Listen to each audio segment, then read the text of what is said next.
Et présent, mesdames et messieurs, pour parler de ce sujet qui est le temple de Hatshepsut à Luxor qui accueille vendredi le trophée du mondial des clubs 2025. Nous avons le plaisir d'accueillir au bout du fil M. Simon Sayer qui est guide touristique et expert en tourisme. Bonjour. Bonjour.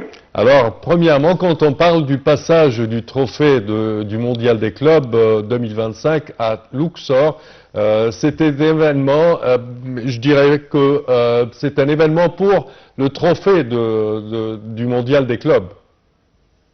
Bien sûr. Alors, c'est vraiment un grand événement, ce sujet, surtout qu'il se réalise au temple de la reine Hatshepsut. Alors, ça, c'est déjà une merveille. Les préparations que l'Égypte a réalisées, c'est vraiment, on peut dire, une beauté. Oui, l'équipe nationale égyptienne, aussi bien, elle a coopéré beaucoup dans le sujet, et on peut dire c'est l'équipe de Pharaon. Alors les préparations et la participation, elle est extraordinaire, et les équipes qui se présentent là-bas représentent une compétition très très propre. Et l'équipe égyptienne, elle a bien sûr intensifié ses stages d'entraînement, aussi bien tous ces matchs amicaux qui ont renforcé la cohésion et la performance de l'équipe. Et l'Égypte elle-même, avec les autorités sportives, on a fait une grande collaboration qui est très très étroite avec la Fédération égyptienne du football. Et tout cela pour assurer, bien sûr, une préparation optimale. On inclut à l'événement des programmes de formation très avancés, des analyses tactiques très approfondies, des initiatives qui vont viser à améliorer les conditions physiques des joueurs. L'Égypte, qui est très très forte de son héritage dans le domaine du football, et aussi bien on peut dire, on a des résultats très impressionnants et nous, on est très déterminés pour ajouter un nouveau chapitre très glorieux à l'histoire avec ce qu'on va réaliser. Et l'événement, je vous écoute, pardon. Oui, allez-y. Vous parliez de l'événement, oui. Oui, alors je parle aussi bien que l'événement va avoir beaucoup d'impact pour l'Égypte. Il va avoir un impact économique très important, car nous, on parle ici de la création des emplois directs et indirects. Oui. Nous, on parle que ça va rapporter pour stimuler les investissements, que ce soit locaux et internationaux. Nous, on parle d'une augmentation des revenus du club grâce aux sponsors et à la billetterie. On parle d'un autre impact social, car ça renforce le sentiment d'appartenance et la fierté pour les supporters. Nous, on parle d'une nouvelle création pour un nouvel espace de loisirs, qui est vraiment un lieu et un centre de rassemblement pour la famille et les jeunes. C'est un grand développement pour l'infrastructure urbaine qui se réalise. Et aussi, à ne jamais oublier que ça va faire un impact sur le tourisme, à travers les visiteurs qui vont venir. Simon Sayer, bonjour. Pardon? Je vous disais bonjour tout d'abord. Bonjour. Alors justement, on constate que ce n'est pas un événement unique en son genre. C'est-à-dire que depuis quelques années, le gouvernement égyptien s'est rendu compte qu'il avait énormément de sites merveilleux et spectaculaires et qu'on devait en profiter, car quoi de plus beau comme carte postale que des sites déjà existants. Et c'est vrai qu'on a vu au cours de ces dernières décennies des grands défilés, des grands concerts, des grands événements mondiaux qui sont réalisés autour de ces merveilleux sites. Et là encore, une nouvelle fois, le gouvernement fait preuve d'imagination et essaye de promouvoir la ville de Luxor et le temple de Hatshepsut, méconnu du public international. Est-ce que ça a des répercussions directes sur le tourisme? Bien sûr, vous avez complètement raison dans tout ce que vous dites. Ça, c'est vraiment parfait, car l'impact serait extraordinaire dans le domaine du tourisme. Ça va développer, par exemple, l'infrastructure hôtelière.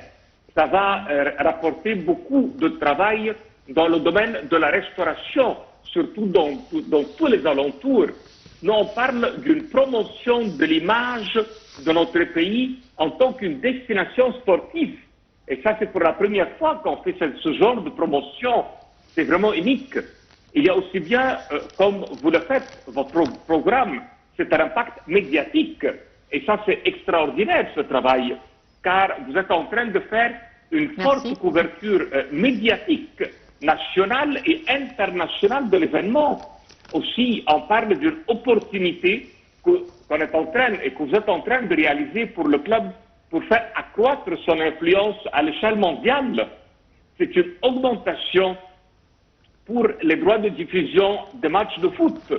Alors, cet impact sur le sport en Égypte, non pas seulement qu'il va améliorer l'infrastructure sportive du pays, mais il va encourager les jeunes générations à s'impliquer dans le sport et à développer les académies de formation et de centres de performance du club. Aussi bien qu'il va y avoir beaucoup d'impact et d'effets pour le sponsoring et le marketing. Car avec cela, le club va avoir des sponsors, va avoir une augmentation pour les ventes, comme pour le maillot qu'il porte, les produits divers du club, comme les marques sportives qu'ils tiennent. L'urbanisme autour se développe, comme le transport autour du stade, comme les services publics, et comme la valeur immobilière, à part les effets culturels que moi j'admire comme toujours, car avec cela, il y a toujours de l'organisation de concerts, on valorise la culture et l'histoire du pays d'une façon mondiale. Aussi bien, on parle que l'Égypte réalise avec cela, on peut dire, un renforcement de relations avec la FIFA, ce qui est un effet diplomatique quand même. Les équipes internationales, quand elles font leurs matchs amicaux, nous on parle ici qu'on est en train d'augmenter le soft power de l'Égypte à travers le football. Il y a aussi bien tous les effets qui sont motivés, qu'on peut dire qu'ils sont psychologiques, car vous êtes en train d'inspirer les jeunes talents et les joueurs. Vous êtes en train de stimuler tout le moral des supporters. Vous êtes en train de faire une vision à long terme pour être encore plus grand qu'avant. Justement, il y a quelques jours, Arsène Wenger, le célèbre entraîneur, disait que l'Égypte avait un potentiel énorme en termes de sportifs et qu'ils avaient pour ambition de pouvoir développer justement ce domaine-là et créer des sportifs à l'international. Exactement. Et oui, ça c'est vraiment une bonne remarque, car cet immense potentiel sportif crée un grand développement et crée l'image de l'héritage historique et culturel dans le sport. Car nous, on a une longue tradition sportive depuis l'Antiquité. On a toujours, de l'époque, une discipline comme la lutte, comme l'aviron, comme l'athlétisme. Aujourd'hui, le football, il domine la scène sportive, mais aussi bien l'Égypte, avec les stades de classe mondiale, avec les championnats du monde qu'on assiste, vous savez, récemment en 2021, par exemple, pour le handball, on a créé des grands résultats. Alors, tout cela ramène à une jeunesse très dynamique. Vous savez, c'est un pays dont 60% de la population est moins que 30 ans. Alors, très important pour rapporter les jeunes talents dans le sport.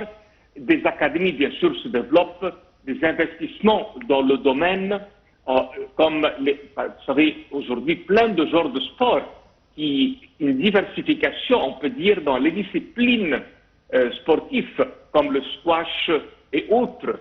Alors, les athlètes égyptiens deviennent aujourd'hui très célèbres.